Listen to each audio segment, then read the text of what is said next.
For most of human history, the only light we knew came from the sky. By day, the sun. By night, an uncountable number of stars. Now, from the beginning, our ancestors believed that the sun and the stars were heavenly, out of this world, and they were right. We've been watching the sky for thousands of years, but until recently, we couldn't see well enough to understand our connection to the cosmos. But now, our astronomical vision has sharpened. We can see farther and clearer. We can observe objects that are invisible to human eyes. Our increasingly improving vision has allowed us to make great discoveries, revealing an astonishing and wonderful universe. What follows are 13 of the greatest discoveries in astronomy.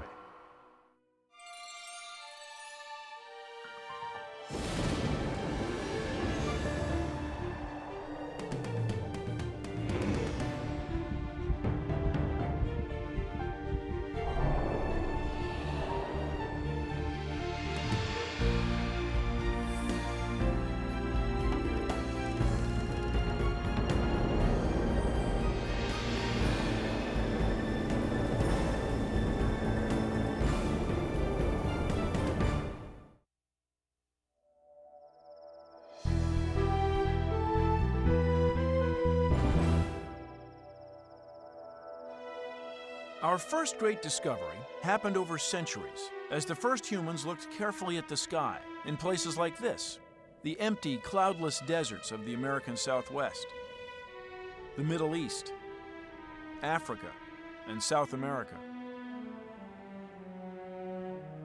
Of these ancient astronomers, the most important were the Mesopotamians.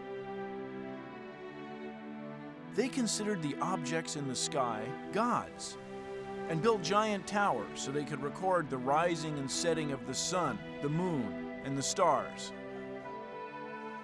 For more than 1,000 years, they used clay tablets to record what they saw. To find out more, I paid a visit to Professor of Astronomy, Owen Gingrich.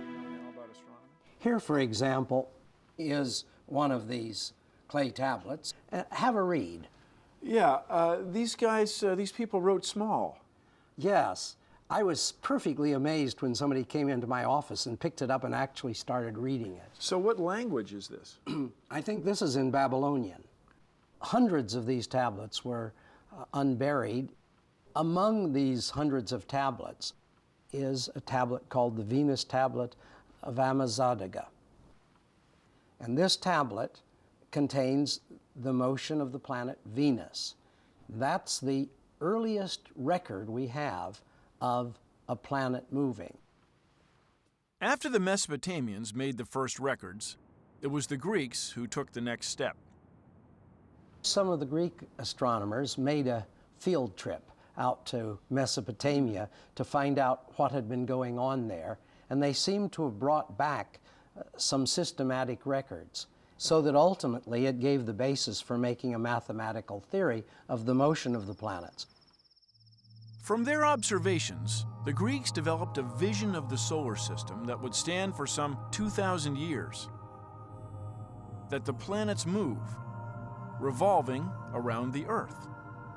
It would take our next great discovery to set the record straight.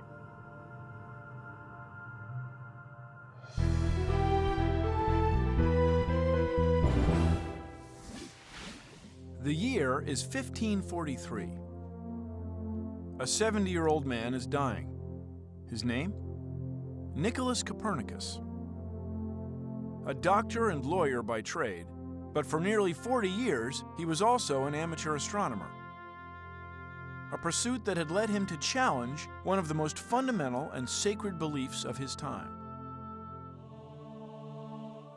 As a young man, Copernicus had studied the heavens and found that the Greeks' Earth-centered system failed when it came to predicting planetary motion. He began to wonder if the Earth itself moved. But here is Copernicus's idea. With the sun as the center. The sun is the center. And now suddenly All the planets are going always the same way around. They're not stopping. Copernicus realized that the movements of the planets were better explained if the sun were at the center of the solar system and the Earth circled it like an ordinary planet. It was a revolutionary insight. Despite any evidence that the Earth was moving, he came up with this book, which gives his new theory. This idea, this book, changed the world. Yes, because it made the Earth a planet, and it fixed the sun in the center. If you don't have that blueprint, you don't march ahead to the physics of the cosmos. As it happened, the final pages, which were just these here in the front of the book, came to him on the very day he died. I suspect, he was lying there partially paralyzed from a stroke. He was probably just hanging in there till he could make sure that it was done.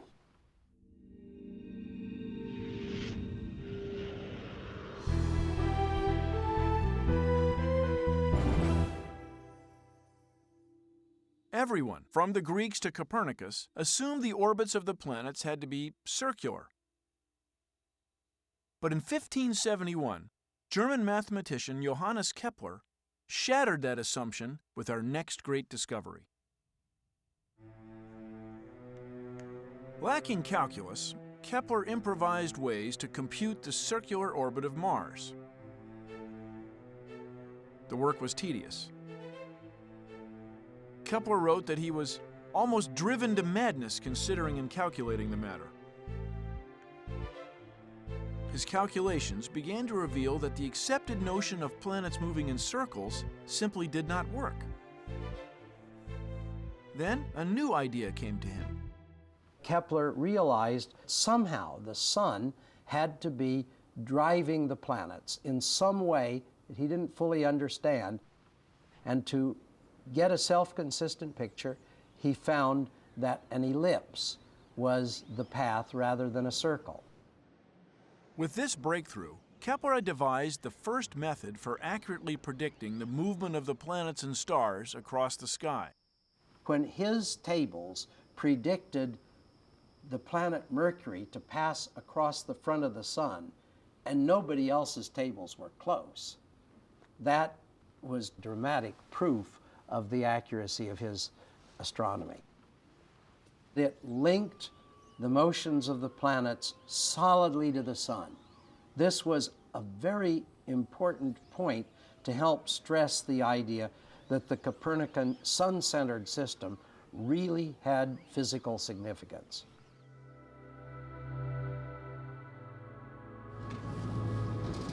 Despite the success of Kepler's theory, many remain skeptical that the sun could be the center of the solar system.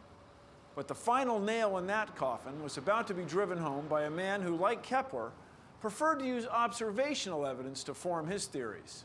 And that man was Galileo Galilei.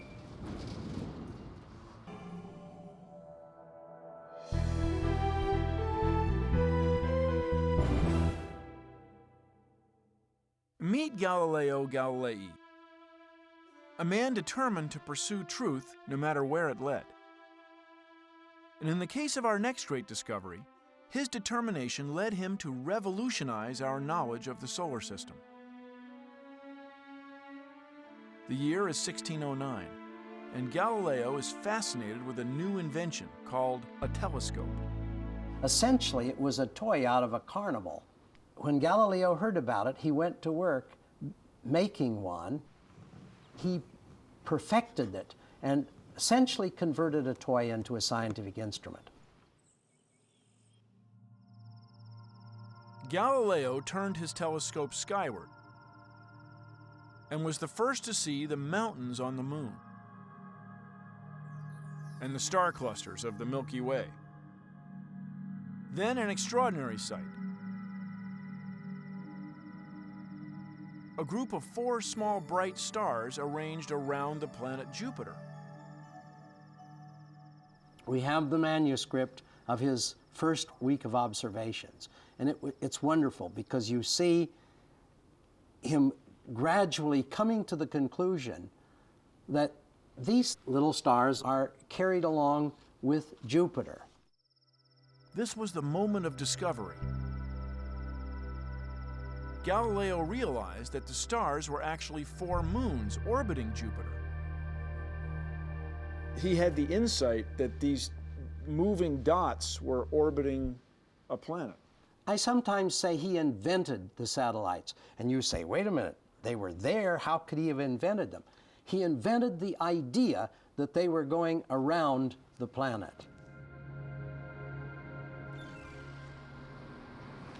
Here was proof that Copernicus was right about the structure of the solar system. If moons could orbit Jupiter, then the Earth could orbit the Sun. And Galileo's discovery demonstrated that knowledge in astronomy can only be advanced by actual observation. A theory can only be viable when it's supported by the facts, just like our next great discovery.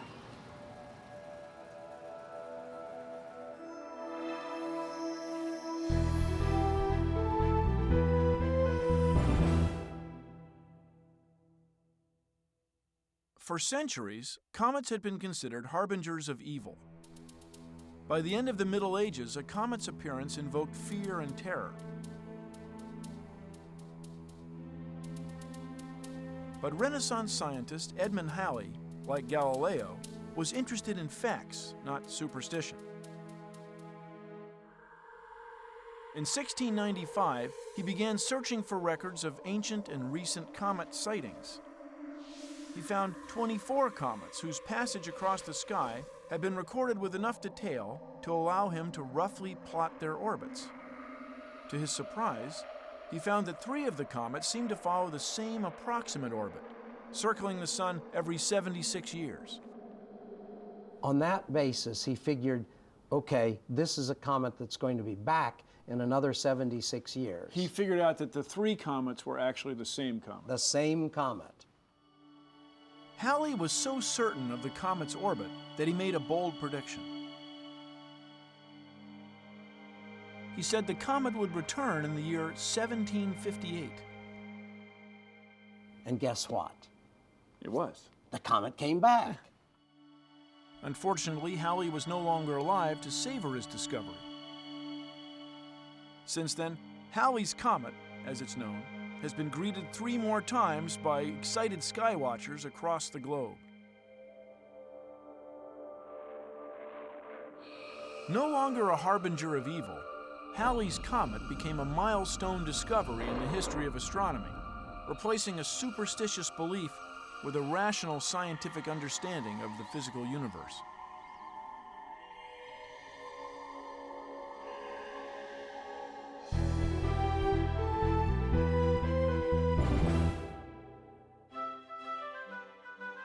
In the 18th century, William Herschel was a classically trained musician whose love of astronomy led him to give up music and turn his attention to the heavens, thus setting the stage for our next great discovery.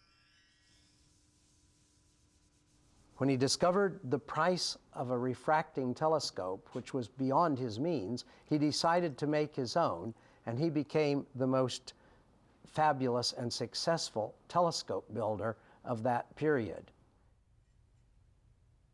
He used his telescopes to methodically survey the sky, cataloging what he saw. As he was searching the sky, he came across an object that looked a little bit different, turned out to be a new planet. Oh, wow. And what planet was that? That was the next planet beyond Saturn, the planet Uranus. Uranus was the first new planet to be identified in more than 3,500 years. But finding a new planet was nothing compared to Herschel's larger goal. He built a powerful 20-foot telescope, then divided the sky into equal sections and began to systematically count the stars in each field. It was a painstaking, monumental task. Slowly, Herschel's star count began to reveal something extraordinary. The Milky Way was much larger than anyone knew. It was a gigantic disk of stars. Some of its fields were jam-packed. One showed more than 250,000 stars alone. Other fields, farther away, were practically empty. Herschel's discovery was a revelation. This is a reasonable model of the Milky Way as we know it now. But Herschel was only looking at an area about this big, is that right? What Herschel was seeing was a small range like this, maybe that big. So it was really a small part of the entire Milky Way. But even that small part significantly changed the study of astronomy. Herschel's discovery revealed that our solar system was just an island in a deep and expansive universe.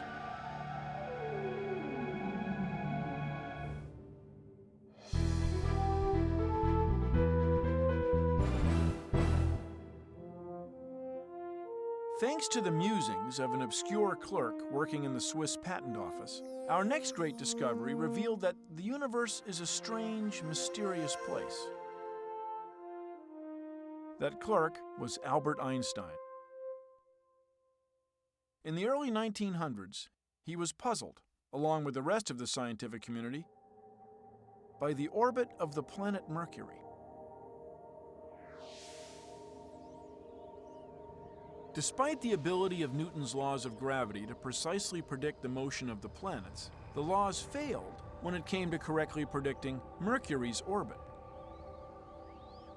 The puzzle had to do with Mercury's perihelion, that point in its orbit where it's closest to the Sun. Every century, Mercury's perihelion advanced slightly, a change that Newton's equations could not account for.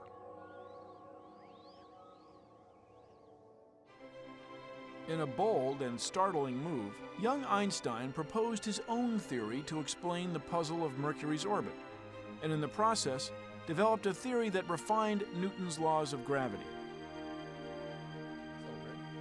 Michio Kaku is a theoretical physicist at the City University of New York. Newton says that gravity travels instantaneously throughout space, and that's where Einstein thought there was a weakness in Newton's theory. He wanted a theory that could explain gravity. He wanted a theory that could explain acceleration and zigzag and circular motion. There has to be waves, gravity waves. It takes time for gravity to work its magic. To propagate. To propagate. So if the sun were to disappear, it would take 8 minutes for us to know about that fact. Even gravity travels at the speed of light. Einstein needed a new picture to explain that. And that picture was curved space, that space itself has curved, and that's why objects move. Einstein believed that his concept of curved space was responsible for shifting Mercury's orbit. Einstein called his idea the theory of general relativity. Imagine a trampoline net and place a bowling ball in the middle of a trampoline net. The bowling ball sinks into the trampoline net, and now shoot a marble around the trampoline net. The marble will orbit around the bowling ball. Now, from a distance looking down, Newton would say that there is a force, an instantaneous invisible force pulling the marble down to the bowling ball. But Einstein would say, there's no force, there's no pull, it's just a trampoline net. And why is the marble orbiting around the bowling ball? Because a trampoline net is pushing the marble. Therefore, why am I sitting on this chair? Not because gravity pulls you to the ground, it's because space pushes me down toward the planet Earth. The idea that space itself was warped by mass was too strange for many to accept. An approaching solar eclipse gave scientists the perfect opportunity to put Einstein's new theory to the test. Photographs were taken of the background stars before the eclipse and then afterwards. These pictures were then compared with photos taken during the eclipse. The photos showed that the positions of the stars in the eclipse photo shifted slightly inward, bending as the light from the stars passed the sun's gravitational field. Einstein's theory of general relativity was right. His great discovery rocked the world. General relativity strikes a deep emotional chord in anyone who's ever looked at these equations. These equations are 1 inch long, and yet they answer these eternal questions that have dogged us ever since we first looked in the night sky and asked ourselves the question, what's it all mean?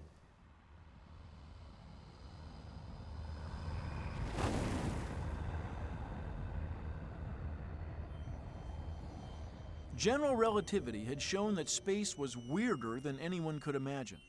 Anyone but Einstein, that is. To gain a clearer understanding of this strange universe, astronomers needed more observational data. And that required larger, more powerful telescopes, like the one that led to our next great discovery.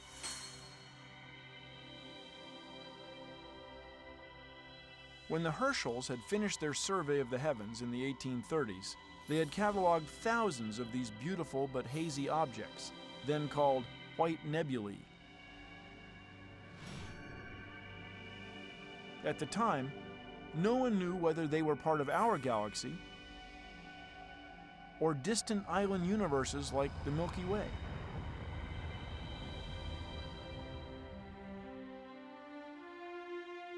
In 1924, astronomer Edwin Hubble was studying the stars in several of these nebulae using a 100-inch reflector telescope at the Mount Wilson Observatory in California.